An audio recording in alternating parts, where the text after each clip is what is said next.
ગાંધીનગરમાં એસઈઓ ખાતે સીએમ ભૂપેન્દ્ર પટેલની બેઠક. રાજ્યમાં વરસાદની પરિસ્થિતિ મુદ્દે બેઠકમાં ચર્ચા. રાજ્યના અગ્ર સચિવ પણ બેઠકમાં હાજર.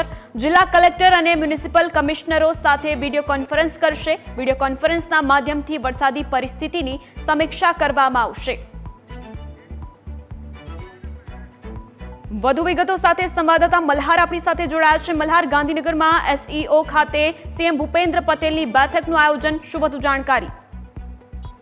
સોનલ, નજર કરવા જઈએ તો રાજ્યના મુખ્યમંત્રી જે છે તે એસસીઓસી સેન્ટર ખાતે પહોંચ્યા છે અને અહીંયા આગળ અગ્ર સચિવો સાથે જે છે તે બેઠક કરવાના છે. મહત્વની વાત કરીએ તો રાજ્યના જે જિલ્લાઓમાં ભારેથી અતિ ભારે વરસાદ થયો છે, ખાસ કરીને સૌરાષ્ટ્રના મોટાભાગના જિલ્લાઓમાં જે ભારે વરસાદ જોવા મળી રહ્યો છે. બરોડામાં પણ જે નદીઓના પાણી જે છે તે બરોડા સિટીમાં ફરી વળતા પૂર જેવી પરિસ્થિતિનું નિર્માણ થયું છે. ત્યાંના સ્થાનિક તંત્ર સાથે જે છે તે વિડીયો કોન્ફરન્સથી મુખ્યમંત્રી જે છે તે સંપર્ક કરીને જે છે તે ત્યાંની પરિસ્થિતિને જે છે તે ચિતાર મેળવવાનો પ્રયાસ કરશે.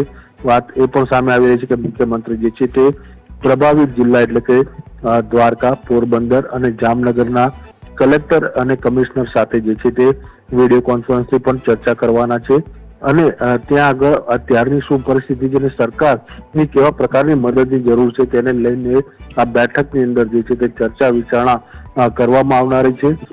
વહાતની વાત કરીએ તો રાજ્યના મોટા ભાગમાંથી વરસાદનું પ્રમાણ ઘટ્યું છે, પરંતુ સૌરાષ્ટ્ર પંથકમાં હજુ પણ ભારેથી અતિ ભારે વરસાદની આગાહી હવામાન વિભાગ દ્વારા કરવામાં આવી છે. તેને લઈને પણ આ બેઠકની અંદર ચર્ચા થશે.